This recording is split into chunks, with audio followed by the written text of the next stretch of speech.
rice and learned about Buddhist culture and how to communicate cross-culturally with them. And most importantly, I met my wife, who was a princess from the kingdom of Champasak, which is the southern kingdom that borders on Cambodia.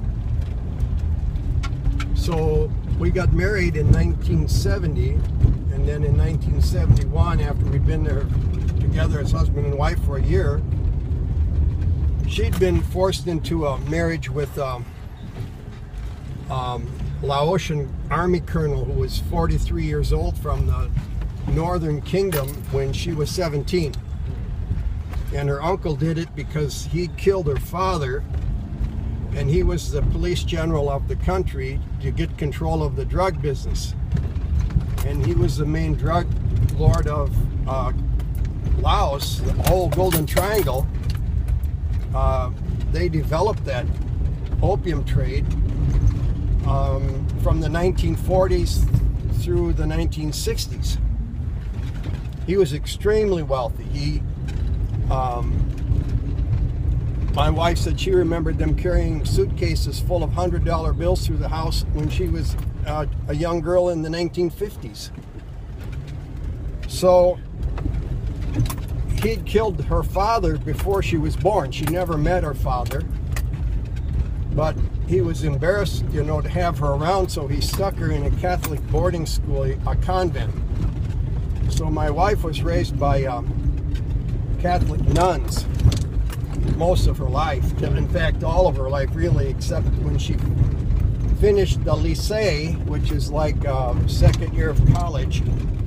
That was the highest level of education you could achieve in Laos at the time. And she wanted to be a doctor.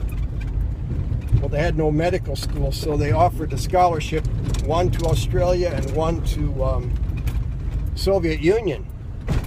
And she came in second, so naturally she got the Soviet Union. And her uncle hated the Soviets because he was a flag-waving supporter of America, because he loved sex, drugs, and rock and roll, and underlined the drugs. And so he was our grand and glorious ally. And so when his niece, that's my wife, moved into the Soviet embassy to take political training so she could go study at USSR, this is the height of their superpower reign in 1966, he was really offended. So he had some of his troops land one of their helicopters in front of the Soviet embassy, waited for her to come out the door, and they snatched her and dragged her in the helicopter, flew her over to one of his big cement mansions, and sat her down across from this 43-year-old army colonel and the uncle, who's, you know, police general of the country, most powerful man domestically in the country, more powerful than the king or the prime minister, said, "You two are getting married." And my wife looked at him and said, "I hate you," to her future husband. And he looked back at her and said, "I hate you back." Neither one of them wanted to marry each other. He was a drunken playboy.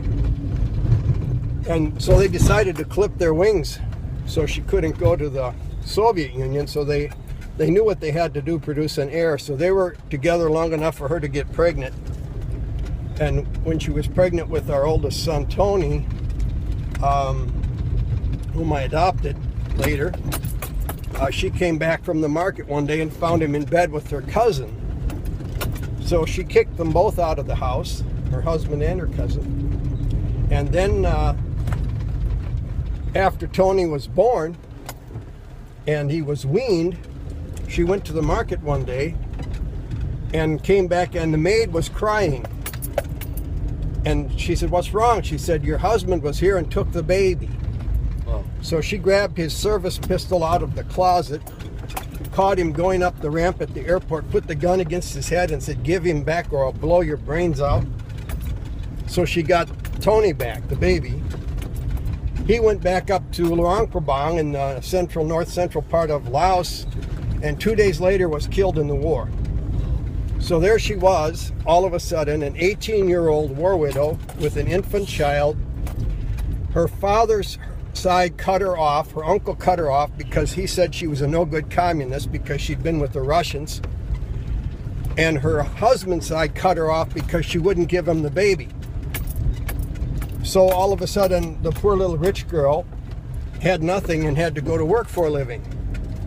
And the only job she could find was translating Lao to French and French to Lao for the U.S. Embassy, because all the official documents back in the 60s still had to be filed in French. And so she didn't speak English at that time, but she did French and Lao. And she got paid $16 a month for that. And she was assigned to the office that I was to work out of. And she brought her mother in, who had a mental breakdown after her husband was killed. She lost 3 more children in 2 years and was can't become a Buddhist nun. She'd gotten healed up. So Sue brought her mother in to take care of Tony while she worked in the day, and then to get enough money for them to live, she worked at night for a French newspaper writing news stories. So she was only getting about 6 hours of sleep a day. And she had a little one-room apartment with a hole in the back that was called a well, and she's pulling water out to do laundry, and the rope cut her hand. And she started to cry, and she said, God, if there is a God, and she'd been raised by the Catholics, but they never baptized her. So she said, God, if there's a God, bring someone to help raise my son and take care of me. And like the next day, I walked into the office.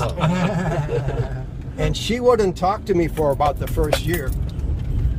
But, you know, one thing led to another. And Easter of 1969, my mother sent me a Easter basket or box with a new shirt. And in the corner was a little plastic chicken. If you pushed it down, it laid a jelly bean egg. And so I thought, that's stupid. Why would she send that to me in the middle of a war? So I put it on the shelf. Easter morning, we walked over to the American commissary to have breakfast. And my boss comes by in the Jeep. Ted, where you going? I said, going over to the commissary to have breakfast. I said, where are you going? He says, I'm going to Sumun Ta's house. I have to get some emergency papers translated. He said, you want to come along? Well, of course, I didn't know where she lived, and I wanted to find out. So I said, yeah. So I went over there, and I didn't know she'd had the baby at the time. I thought she was just a single girl. I didn't know she had been married. She was young and beautiful and didn't look like, you know, a married woman at all. And so when I got over there, I found her living in her house is about like this door right here, smaller than that though. And I saw she had this little 1.5-year-old baby. Yeah. And her mother taking care of her, and I thought, wow. And then I found out she's working 2 jobs. I thought, this girl has some character. So I'm thinking, how can I get to know her better? And I had a motorcycle. And I went back to the guest house where I was staying, because when I came to Vientiane, I stayed at the USA guest house. And I looked up at the shelf and saw this plastic chicken. And I said, I know what I'll take it over and give it to her son. So I took the motorbike back over, and they gave Tony this plastic chicken. And her mother decided I was the one who should marry her daughter. She fell in love with me. So about a 1.5 years later, we were married, and stayed there for another year as husband and wife, and then we've had 3 more children since then. But when I left Laos, I heard the Lord say, you're coming back to this country. And then in 1980, we went back in 1971. 1982, we were working or going to a small charismatic church, independent church. And I was reading my Bible about 10 o'clock at night. And it's the only time it wasn't an audible voice, but it might as well have been, that I ever wrote what God said in the flap of my Bible. I've still got that Bible. And he said, son, I gave you this woman not so that the two of you would just enjoy life together, but that you would serve me first in your country and then in her country. Remember and never forget I've called you to both nations. Well, one thing led to another, and this little 25-member church we were attending, the pastor wound up in bed with the church secretary, and it just exploded. And the elders selected me to take it over. I was working full-time for an agricultural cooperative as a sales manager and a manager of the services division. And I didn't really want to do it. I thought I'd close it down because it was such a disaster, but I started preaching, and within about 6 months we had 100 people. And the next year it grew to about 200, and so I quit my job. And then Sue was pastoring with me. She actually ran the church the first year and a half while I was working. And then we built a new building, and the church grew to about 500-600 people. And then somewhere about 95, 96, I sensed the Lord tell me, it's time for you to go. And everything was going well at the church. We built a new church. Most of the people liked us most of the time, and we had a new house in the country. One of the lawyers in the church gave me some land to build it on, and life was pretty good. My wife said, I don't want to go. And so we had quite a dispute about that. And finally, missions from my denomination called up and said, we want you to come to a missionary institute. And it was a free trip to California, so I talked my wife into going just because she'd never seen California.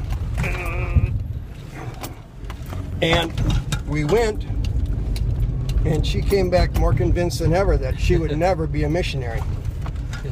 So I was playing missions with one hand and not telling my wife about it, stringing them along, knowing that we had to go, but she was refusing to go. And finally they sent me a letter. I had a terrible automobile accident, almost killed me. My whole left side was broken up. I was in the hospital for 3-4 months. They didn't think I would live, and they thought I'd never walk again because my pelvis was broken, my leg was broken. But I recovered, and after I recovered, they sent me a letter from the missions department. Said, we'd like to send you to Laos or Cambodia. We'll let you make the choice. We'd prefer you go to Cambodia, but we'll give you a ticket and you go see what the Lord says. Well, my wife said, well, you go, but I'm not going to go. Well, I didn't tell missions that. So I went by myself, came over here in, I think it was August of something like that, of 98. And then I went up to Laos, and Laos was like North Korea. I mean, I had 2 soldiers walking around with me everywhere I went. If I take a picture, they ripped the film out of my camera. And I'm thinking, they even go to the bathroom with me. I'm thinking, I can't do anything here. God, you said her country. And I went, so just to be obedient, I came to Cambodia, flew into Phnom Penh. And it's like you said, I mean, there were chuck holes in the streets you could bury a car in. And prostitutes, where the UNTEC had left, and all the prostitutes would go broke. If you drove around at night, they would throw themselves on the hood of your car. And I thought, this is a horrible place. And they hadn't had garbage picked up in 30 years, and it was just a mess.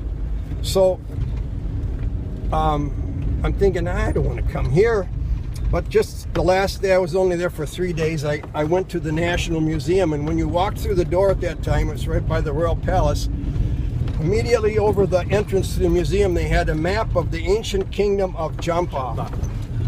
And I thought, that's my wife's kingdom. And it took in all of Cambodia, southern Laos, central Vietnam, northeast Thailand, and part of Myanmar. And I looked at that, I thought, this is my wife's country. So I went back and told her that. And she said, oh yeah, didn't you know that? I said, well, how about going to Cambodia? She said, no, missionaries are poor, I don't want to be a missionary. I like it here. So we had this big fight. Missions called me up.